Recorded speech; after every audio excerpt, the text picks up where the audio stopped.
Oui, bonjour, je suis Laurence Vanin, professeure de philosophie à l'Université de Toulon, essayiste, philosophe, et j'ai commis une vingtaine d'ouvrages de philosophie.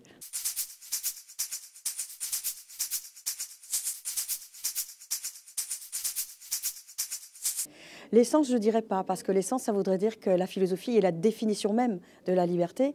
Je crois que la philosophie renvoie nécessairement à la sagesse, la sapienza, la connaissance qui nous permet de nous soustraire à l'ignorance.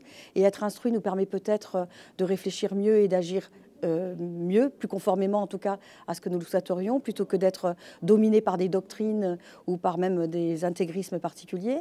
Et deuxièmement, la sagesse doit s'appliquer aussi à la gouvernance du corps, c'est-à-dire être capable de maîtriser ses passions. Donc je crois que la philosophie nous amène à une sorte de liberté, mais elle n'est pas l'essence même de la liberté, même si Sartre aimait dire nous sommes condamnés à être libres. Dans l'idée de condamnation, il y a l'impératif du courage, être courageux, être philosophe et être en même temps libre, c'est aussi se détacher des déterminismes.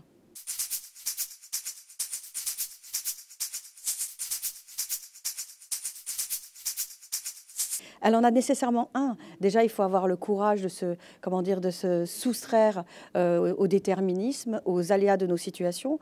N'oublions pas que biologiquement, nous sommes déjà conditionnés. Nous avons des contraintes physiologiques.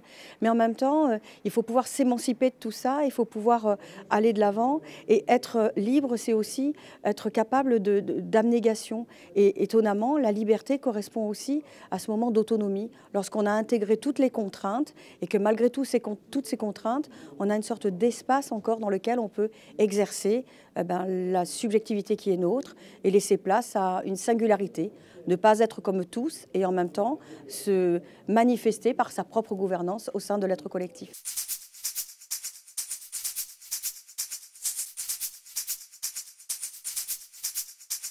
Alors pour tous, non, parce que chacun pourrait être amené à se détacher des contraintes, à se placer dans une forme d'ascétisme et à entrer dans une gouvernance de soi.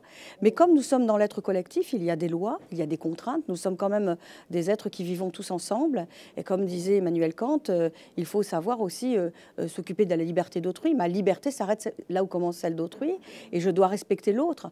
Donc quelque part, oui, il y a une limitation. Mais cette limitation, j'ai presque envie de nous dire qu'elle est elle est la créativité aussi, ou en tout cas, elle est ce qui permet d'avoir une liberté commune. Nous pouvons aussi œuvrer ensemble vers quelque chose qui va être à l'horizon de nos pensées, l'horizon du droit notamment, vers davantage de liberté de conscience, davantage d'humanité, poser les valeurs des droits de l'homme justement, avec le respect de chacun. Je crois que cet horizon des valeurs nous permet aussi de nous soustraire à des contraintes immédiates qu'il faut peut-être parfois surmonter.